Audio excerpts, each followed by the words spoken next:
Hello students, हम first year federal board में chapter पढ़ रहे थे सेल एंड सब सेलुलर ऑर्गेनेली। उसके अंदर आज हमारी सेल ऑर्गेनेली जो है ये ज़ूलॉजी कम्प्लेक्स। ज़ूलॉजी कम्प्लेक्स जब रफ एंडोप्लाज्मिक रेटिकुलम प्रोटीन बना देता है तो वो स्मूथ एंडोप्लाज्मिक रेटिकुलम के ज़रिए से ट्रांसपोर्ट करवा देता है ज़ूलॉजी कम्प्लेक्स को। यहाँ पर प्रोटीन को फर्दर मॉडिफाई किया जाता है। मॉडिफाई करने के बाद उस प्रोटीन की जहाँ पे ज़रूरत होती है वहाँ पर सेल के अंदर भेज दिया जाता है। तो ज़ूलॉजी कम्प्लेक्स जो है ये सबसे पहले 1898 में एमिलियो ज़ूलॉजी ने डिस्कवर की थी। ये बेटा MCQ है, ये कब डिस्कवर हुई और ये किसने डिस्कवर की। इसके बाद ज़ूलॉजी कम्प्लेक्स के अदर नेम्स भी हैं जिनमें ज़ूलॉजी बॉडीज, ज़ूलॉजी अपरेटस, डिस्टायसोम। ये जो डिस्टायसोम है, ये जो टर्म है ये सिर्फ प्लांट्स में यूज़ की जाती है। अदरवाइज ये जो बाकी टर्म है zoology bodies, zoology apparatus, zoology complex, ये सारी ही सारी टर्मिनोलॉजी सेम ऑर्गेनेली के लिए यूज़ की जाती हैं। प्रेजेंस की बात करें तो ये बेटा मेम्ब्रेन बाउंडेड ऑर्गेनेली है, और जो मेम्ब्रेन बाउंडेड ऑर्गेनेलीज होती हैं ये सिर्फ और सिर्फ यूकेरियोटिक सेल में पाई जाती हैं। इसके अलावा ये इसका स्ट्रक्चर कैसा है, तो इसका स्ट्रक्चर है बेटा सिस्टर्नी पे ये कंसिस्ट कर रहा होता है। यानी यूकेरियोटिक सेल के अंदर सैफ लाइक स्ट्रक्चर होते हैं। ये सैफ लाइक ये जो थैलियाँ हैं ये फ्लैटेंड होती हैं, चिपटी होती हैं। फ्लैटेंड मेम्ब्रेन बाउंडेड सैफ्स यानी फ्लैटेंड चिपटी मेम्ब्रेन बाउंडेड थैलियाँ हैं। ये दरअसल चिपटी थैलियाँ होती हैं जो मिल है, और हर थैली का नाम सिस्टर्नी है। हर थैली का नाम सिस्टर्नी है। Flattened membrane bounded sac is known as cisternae. यही सिस्टर्नी ऊपर नीचे अरेंज जो है ज़ूलॉजी अपरेटस बनाती हैं। तो सिस्टर्नी प्लस ज़ूलॉजी वेसिकल, ये जो सिस्टर्नी है बाद ये जो ज़ूलॉजी वेसिकल बनती हैं, इन दोनों को मिला के हम कलेक्टिवली ज़ूलॉजी कम्प्लेक्स का नाम दे देते हैं। यानी ये जो सिस्टर्नी हैं ये ज़ूलॉजी बॉडी हैं, और ये जो बाद में इससे ये ज़ूलॉजी वेसिकल्स बनती हैं, इन दोनों को मिला के हम ज़ूलॉजी कम्प्लेक्स का नाम दे देते हैं। अब इसके दो फेस होती हैं, दो एंड होती हैं। एक एंड होता है टुवर्ड न्यूक्लियस, या न्यूक्लियस के बाद रफ एंडोप्लाज्मिक रेटिकुलम, रफ के बाद स्मूथ, स्मूथ के बाद ये जो होता है ना फेस इसका टुवर्ड न्यूक्लियस या टुवर्ड स्मूथ एंडोप्लाज्मिक रेटिकुलम, वो होता है सिस फेस। और जो टुवर्ड प्लाज्मा मेम्ब्रेन या प्लाज्मा लेमा की तरफ होता है वो होता है ट्रांस फेस। सिस फेस जो होता है ना ये जो वेसिकल स्मूथ एंडोप्लाज्मिक रेटिकुलम से आ रही होती है ना, यानी जो प्रोटीन रफ से बन रही होती है रफ एंडोप्लाज्मिक रेटिकुलम से, वो ट्रांसपोर्ट होती है स्मूथ एंडोप्लाज्मिक रेटिकुलम के पास। स्मूथ एंडोप्लाज्मिक रेटिकुलम जो है ये ट्रांसपोर्ट हर है इसे सिस फेस की तरफ दे रहा होता है। ये जो प्रोटीन है, ये जो वेसिकल है, ये स्मूथ एंडोप्लाज्मिक रेटिकुलम से आ रही हैं। तो ये यहाँ पर आके फ्यूज होती हैं। जब ये फ्यूज होती हैं तो ये यहाँ पे जब फ्यूज हो जाएगी तो ये सिस्टर्नी न्यू सिस्टर्नी बनाएगी। अब ये जो है इधर से ये है, ये आपस में फ्यूज होती होती नई सिस्टर्नी बनाएगी। तो यहाँ पर न्यू सिस्टर्नी बनती रहती हैं सिस फेज की तरफ, और ट्रांस फेज की तरफ वही सिस्टर्नी टूट टूट कर ज़ूलॉजी वेसिकल बना रही होती हैं। उम्मीद है आप नई सिस्टर्नी और जो पुरानी सिस्टर्नी जो है वो टूट कर नया जो कंसेप्ट है वो आपको समझ आ गया होगा। तो ये जो सिस फेज है vesicle from smooth endoplasmic reticulum fuse at one end, एक एंड पर स्मूथ एंडोप्लाज्मिक रेटिकुलम से आने वाली जो वेसिकल हैं ये बनती जा रही हैं, फ्यूज होती जा रही हैं, जिसकी वजह से न्यू सिस्टर्नी आर फॉर्म्ड। और यहाँ पे चूंकि नई सिस्टर्नी फॉर्म हो रही हैं तो इसे फॉर्मिंग फेज भी सिस फेज का दूसरा नाम है फॉर्मिंग फेज। चूंकि ये कन्वेक्स लेंस की तरफ ज्यादा मुड़ा हुआ है, कन्वेक्स लेंस इस तरह का होता है यानी जो साइडों से ब्रीफ होता है और दरमियान से जो है ये मोटा होता है। तो ये इस तरह फेज ज्यादा है, तो इस तरह इसे कन्वेक्स फेज का नाम भी दिया जाता है। और ये जो है टुवर्ड न्यूक्लियस है, इसलिए इसे इनर फेज का नाम भी दिया जाता है। यहाँ पर ट्रांस फेज की तरफ जो है ये सिस्टर्नी अगेन ब्रेक डाउन होती है। ये जो सिस्टर्नी है ये दोबारा टूटती है और गोल्गी वेसिकल्स में तब्दील होती है। तो ये जो ट्रांस फेज है इसे मेच्योरिंग फेज भी बोलते हैं, यानी यहाँ पर प्रोटीन जो है ये फर्दर मॉडिफाइड होकर मेच्योर होकर मेच्योरिंग फेज से वेसिकल की शक्ल में टूट रही है। और इसका जो फेज है इसे हम बोलते हैं कनकेव फेज। ये साइडों से चौड़ाई में ज्यादा होता है और दरमियान से ये ब्रीफ होता है। तो इसकी ये जो दरमियान से कर्व होती है ये थोड़ी होती है, तो इस तरह इसके भी जो कर्व है ये थोड़ी होती है, इसलिए इसे कनकेव फेज का नाम दिया जाता है। और ये आउटर फेज भी होता है, यानी ये टूवर्ड प्लाज्मा लिम्मा होता है। अगर इसके फंक्शन की बात करें हम, गोल्गी अपरेटस का फंक्शन क्या है, डिस्टाइसोम का फंक्शन क्या है, तो ये उन सेल्स में ज्यादा होती है जहां पर सेल सक्रीशन ज्यादा होनी होती है, क्योंकि इसके अंदर प्रोटीन्स होती है और प्रोटीन्स आपको पता है ज्यादातर एंजाइम्स होते हैं। एंजाइम ने जहाँ पे भी जाना होता है वहां पे सेलुलर एक्टिविटीज परफॉर्म करनी होती है, किसी रिएक्शन हो स्पीड अप करना होता है। तो ये जो सेल सक्रीशन है वहां पे उन सेल्स में ज्यादा होती है जो सक्रिएटरी सेल्स होते हैं। सक्रीशन मेनली प्रोटीन्स, यानी ये वो उन सेल्स में पाई जाती है जहां पर सक्रीशन ज्यादा नहीं होती है, और वहाँ वो सक्रीशन भी जो है ये मेनली प्रोटीन से बनी हुई होती हैं।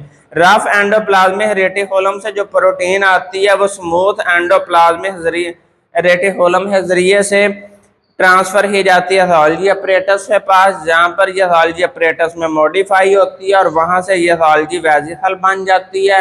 गोल्गी वेसिकल को फर्दर ट्रांसपोर्ट कर दिया जाता है विदिन सेल या फिर एक्स्ट्रा सेलुलर यानी सेल से बाहर, जहां पर भी उस प्रोटीन ही उस मॉडिफाइड प्रोटीन की जरूरत होती है। सेल के अंदर मुख्तलिफ ऑर्गेनेलिज हैं जिनमें लाइसोसोम, पारऑक्सीसोम और ग्लाइऑक्सीसोम, ये तीनों जो हैं ये मेम्ब्रेन बाउंडेड या आप वेसिकल की सूरत में ये तीनों ऑर्गेनेलिज होती हैं।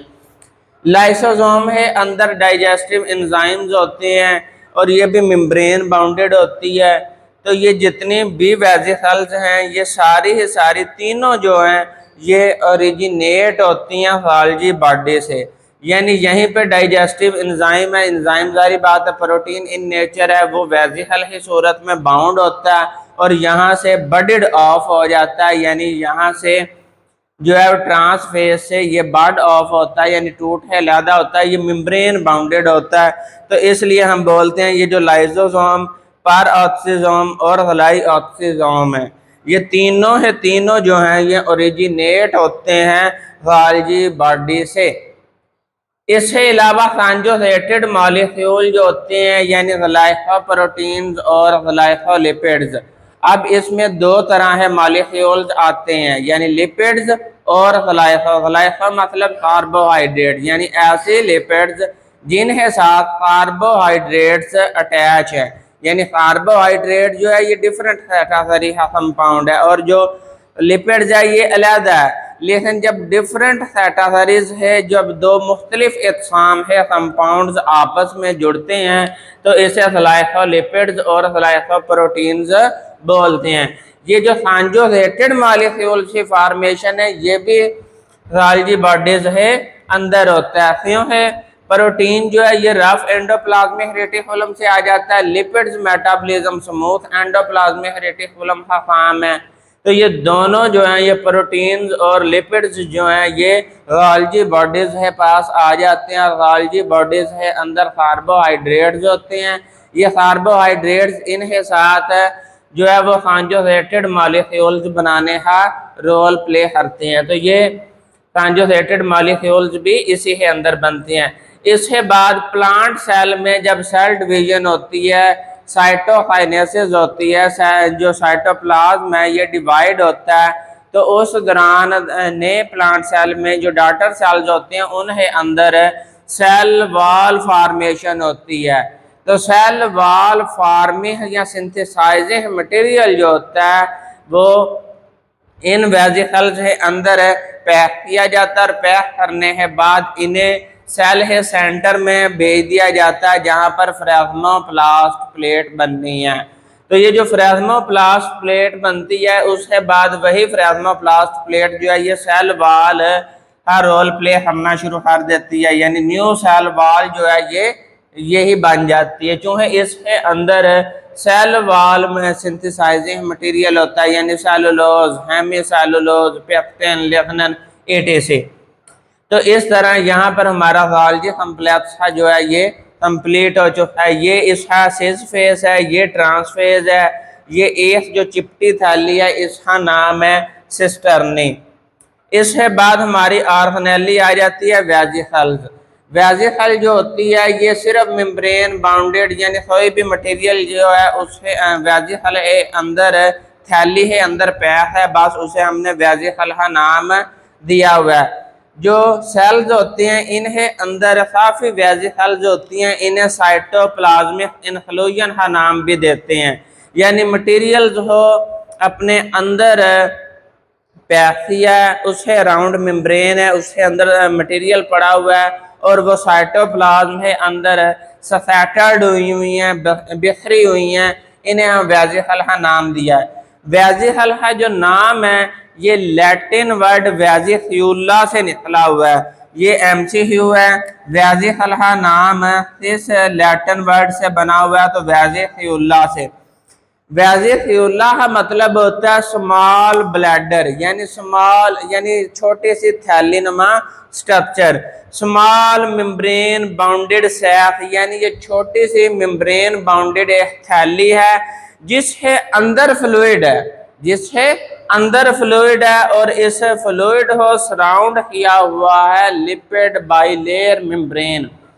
इससे पहले हमने सेल मेम्ब्रेन का स्ट्रक्चर पढ़ा था, फ्लूइड मोज़ेक मॉडल, उसके ज़रिए से भी हमने बताया था जो फ्लूइड मोज़ेक मेम्ब्रेन मॉडल है उसमें लिपिड बाइलेयर मेम्ब्रेन होती है।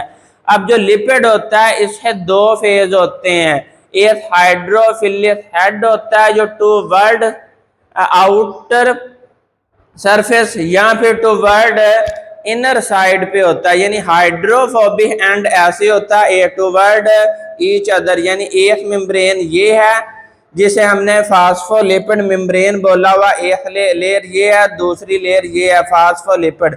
इसका जो हाइड्रोफोबिक टेल होता है ये टूवर्ड ईच अदर होता है और जो हाइड्रोफोबिक एंड होते हैं ये टूवर्ड आउटसाइड होते हैं, ये टूवर्ड साइटोप्लाज्म होता है।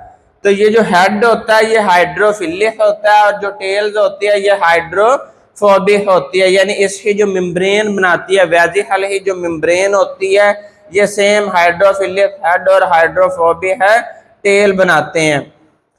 इसके बाद फॉर्मिंग फ्रॉम गोल्गी कम्प्लेक्स, ये वेजिकल जो है ये गोल्गी वेजिकल से बनी होती है, यानी ये वेजिकल असल में लाइसोसोम पर ऑक्सीजोम लाइऑक्सीजोम ही होती हैं। फॉर एग्जाम्पल सेक्रेटरी वेजिकल, यानी जो सेक्रेटरी सेल जो सेक्रेशन करते हैं ये वो वेजिकल होती हैं। ट्रांसपोर्ट वेजिकल, ऐसा मटेरियल जो कहीं पे ट्रांसपोर्ट करना हो।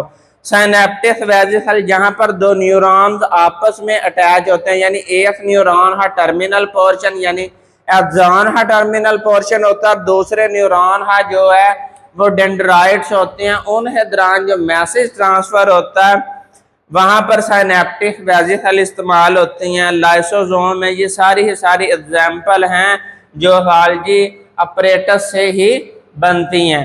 अब इन वेजिकल जो है ये मेम्ब्रेन बाउंडेड हैं, तो ये बैक्टीरिया, आर्चिया, प्लांट्स और एनिमल्स सब है अंदर पाई जाती हैं। अगर इन्हें फंक्शन की बात करें, इन वेजिकल के अंदर ट्रांसपोर्ट सब्सटेंस होता है। अब ये सब्सटेंस चाहे विदिन सेल यूज होना चाहिए या आउटसाइड द सेल यूज होना है, तो ये दोनों तरह के जो सब्सटेंसेस हैं उन्हें पैक करवाता है और जहाँ पर इसकी ज़रूरत होती है वहाँ पर इसे जो है ट्रांसपोर्ट कर दिया जाता है। तो ये जो ट्रांसपोर्ट सब्सटेंस वाली वेजिकल बनती है इसका भी पहला स्टेप यही है, तो ये बड ऑफ होती है फ्रॉम मेम्ब्रेन, यानी गोल्गी अपरेटस से जो मेम्ब्रेन होती है, ये हालजी अपरेटस की मेम्ब्रेन से ही ऐसे बड ऑफ होती है और बाद में ये अलहदा मेम्ब्रेन बन जाती है और ये हालजी अपरेटस अलहदा होती है। तो पहले स्टेप में ये हालजी सिस्टर्नी से ही बड ऑफ होती है और इसके अंदर मेटाबॉलिज्म के लिए एंजाइम्स होते हैं, प्रोटीन्स होती हैं, बायोन से कंट्रोल करने के लिए इसके अंदर मटेरियल होता है, एंजाइम स्टोरेज के लिए, यानी ये तमाम तरह के स्टोरेज के लिए भी इस्तेमाल होती है और जहाँ पर इसकी ज़रूरत होती है वहाँ पर इसे ट्रांसपोर्ट करने के लिए इस्तेमाल होती है। इसके अंदर ऐसे मटेरियल्स भी होते हैं जो बाद में केमिकल रिएक्शन के तौर पर भी सामने आते हैं, यानी जो केमिकल रिएक्शन है स्पीड अप करते हैं। और इसके अंदर भी जो हैं, यानी जब ये जो लाइसोसोम्स होते हैं ये दरअसल केमिकल रिएक्शन चैम्बर के तौर पर इस्तेमाल होते हैं।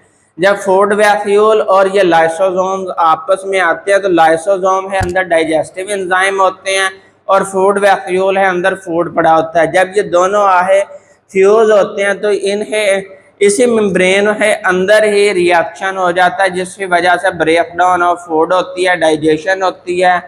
अब यही जो लाइसोसोम है ये विदन सेल भी तोड़ते हैं फूड हो जहाँ पर सेलुलर रेस्पिरेशन होती है और ये ल्यूमन ऑफ द स्टमक या lumen of the small intestine यानी आउटसाइड सेल भी डाइजेशन करने में रोल प्ले करते हैं।